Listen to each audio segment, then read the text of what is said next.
छतरपुर से कनाडा में नौकरी करने वाले छतरपुर के मोहम्मद रियाज की पत्नी अफरीन कुरैशी की डिलीवरी के दौरान हुई मौत में क्रिश्चियन अस्पताल प्रबंधक की बड़ी लापरवाही सामने आई है। विगत 5 मई 2024 को प्रसूता अफरीन कुरैशी की मौत के मामले में सीएमएचओ डॉक्टर आरपी गुप्ता गठित जांच टीम में जांच उपरांत अपनी प्राथमिक रिपोर्ट जिला प्रशासन को सौंप दी है। जांच रिपोर्ट के हवाले से बताया गया कि क्रिश्चियन अस्पताल में एक भी शिशु रोग विशेषज्ञ पदस्थ नहीं है। अस्पताल प्रबंधक सिर्फ और सिर्फ स्टाफ नर्स के भरोसे संचालित हो रहा है और अस्पताल प्रबंधन मरीजों से पैसा वसूलने में जुटा हुआ है। जांच रिपोर्ट के मुताबिक क्रिश्चियन अस्पताल में सिर्फ डॉक्टर शैलेश मसीहा एवं डॉक्टर श्रीमती अलवीना सोया मुरूस स्टाफ नर्स की एमपी ऑनलाइन रिपोर्ट पर दर्ज है। शेष कोई भी डॉक्टर एमपी ऑनलाइन रिपोर्ट पर दर्ज नहीं पाए गए। यह अस्पताल प्रबंधक की गंभीर लापरवाही प्रदर्शित करता है।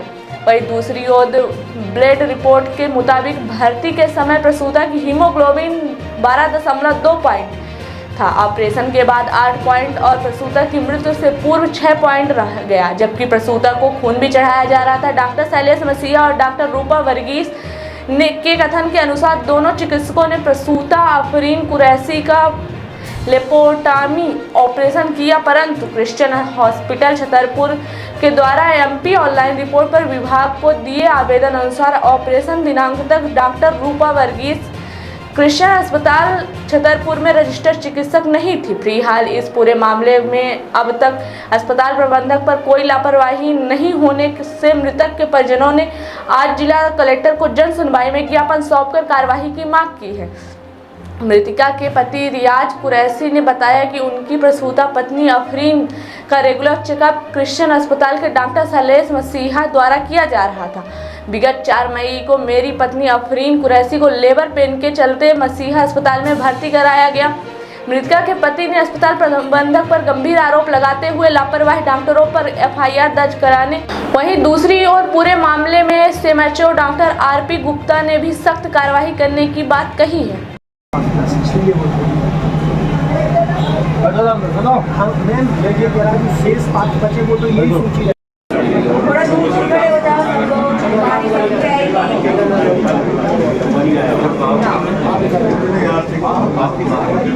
क्या हो गया?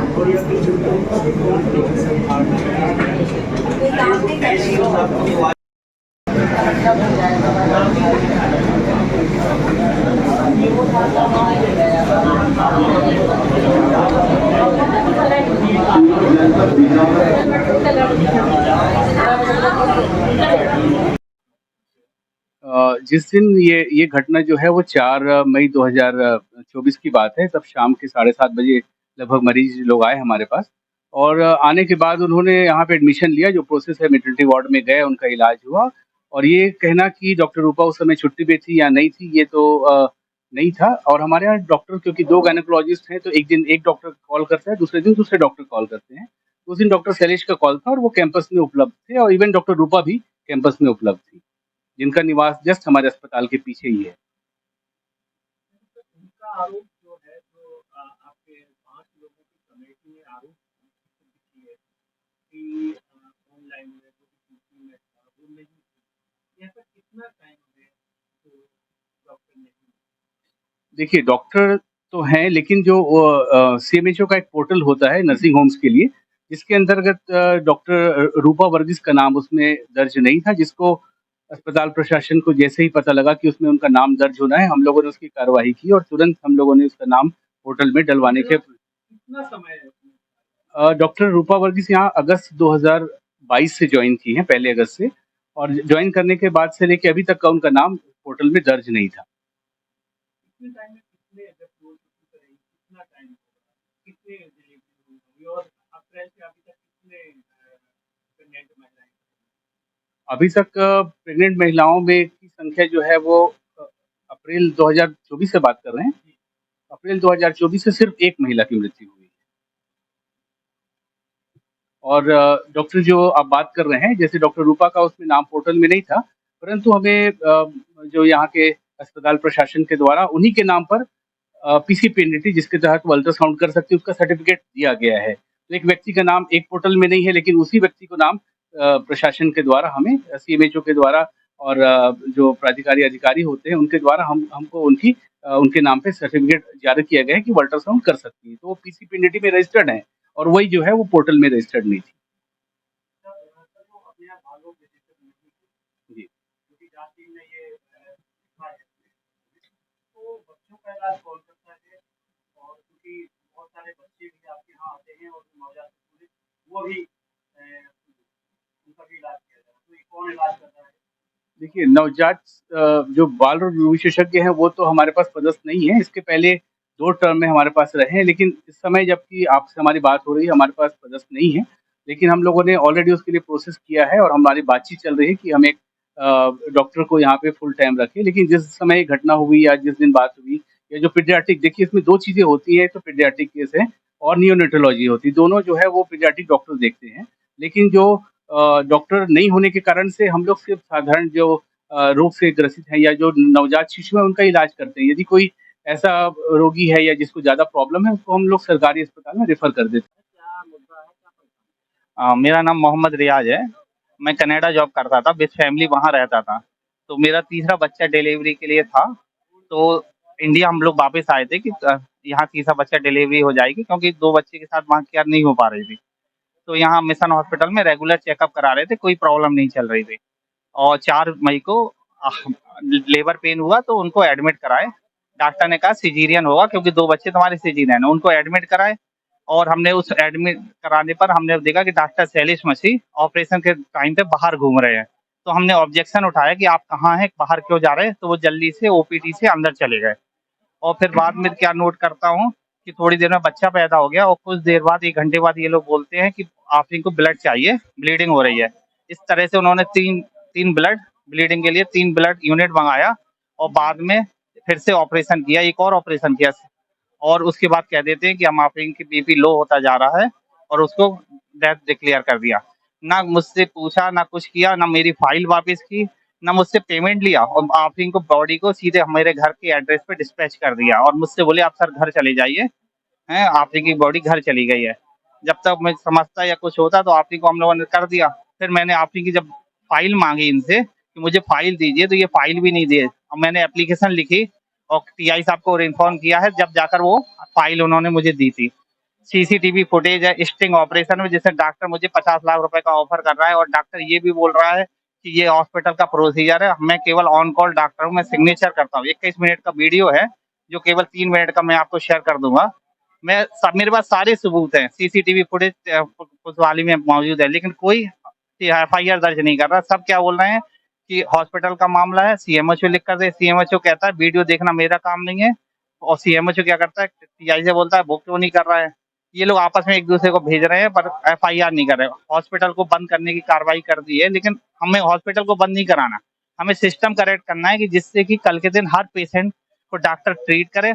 और जो डॉक्टर है, जैसे कि एनेस्थीसिया डॉक्टर है अभी मिशन हॉस्पिटल में, वो बच्चों का एक्सपर्ट बना बैठा है जुएल करके।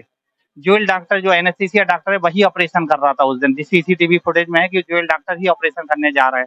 तो सारे प्रूफ हैं, सीसीटीवी फुटेज क्लियरली है, जो डॉक्टर खुद कह रहा है। लेकिन कोई हमारी बात को सुनने को तैयार नहीं, जाने कौन सी ताकत है जो इनको बचा रही है।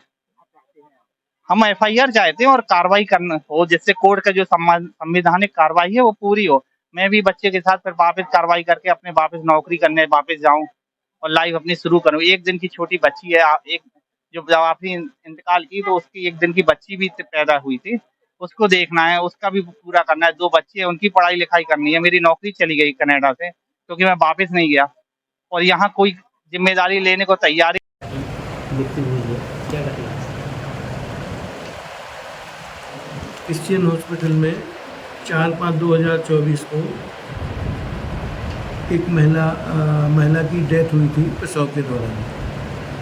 और ये शिकायत मेरे संज्ञान में जब लाई गई तो उसकी हमने कमेटी का गठन किया और कमेटी के गठन करने के बाद उसकी पूरी जांच कराई है। ये जांच पूरी हो गई है, मेरी कमेटी ने जांच रिपोर्ट मुझे सौंप दी है। इस पे मैं इस जांच रिपोर्ट पे जल्दी से जल्दी अगर नेग्लिजेंस होगा तो कार्रवाई करूँगा। मुझे जिला प्रशासन से इसके बारे में एक डिस्कस मीटिंग करनी है।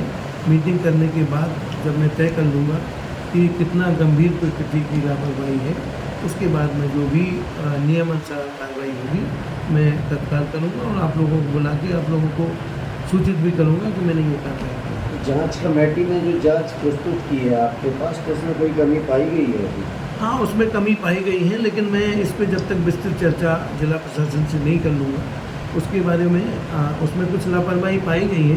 ये कमेटी ने ऐसा मुझे कमेटी ने रिपोर्ट दी है और उस पर मैं जब मीटिंग जिला प्रशासन से करने के बाद तो इस पर आपको जैसे ही जो कार्रवाई प्रस्तावित होगी करने के बाद में आपको इसी तरह का एक मामला भेज देता हूँ। सर्व सुविधायुक्त नेशनल हॉस्पिटल समान तिराहा रीवा में अब कैंसर का सफल उपचार और ऑपरेशन की सुविधा उपलब्ध है। हमारे यहाँ मिल रहा है आयुष्मान भारत निरामय योजना का लाभ। आयुष्मान जन आरोग्य योजना के तहत सभी प्रकार के मेडिक्लेम की सुविधा उपलब्ध है। हमारे यहाँ लेजर कैंसर, अस्थि रोग, एंडोस्कोपी, लेप्रोस्कोपी एवं प्रसूति रोग का अनुभवी चिकित्सकों के द्वारा उपचार किया जाता है। कैंसर के इलाज एवं ऑपरेशन अब रीवा के नेशनल अस्पताल में उपलब्ध है। नेशनल हॉस्पिटल के संचालक डॉक्टर अखिलेश पटेल के द्वारा उपलब्ध करवाई जा रही हैं सभी सुविधाएं। आयुष्मान से संबंधित किसी भी प्रकार की जानकारी के लिए संपर्क करें मोबाइल नंबर 9691288560 पर या फिर संपर्क करें 7566831551 पर। हमारा पता है नेशनल हॉस्पिटल समान तिराहा रीवा। संपर्क करें 07662359974 पर या फिर संपर्क करें 8602885990 पर।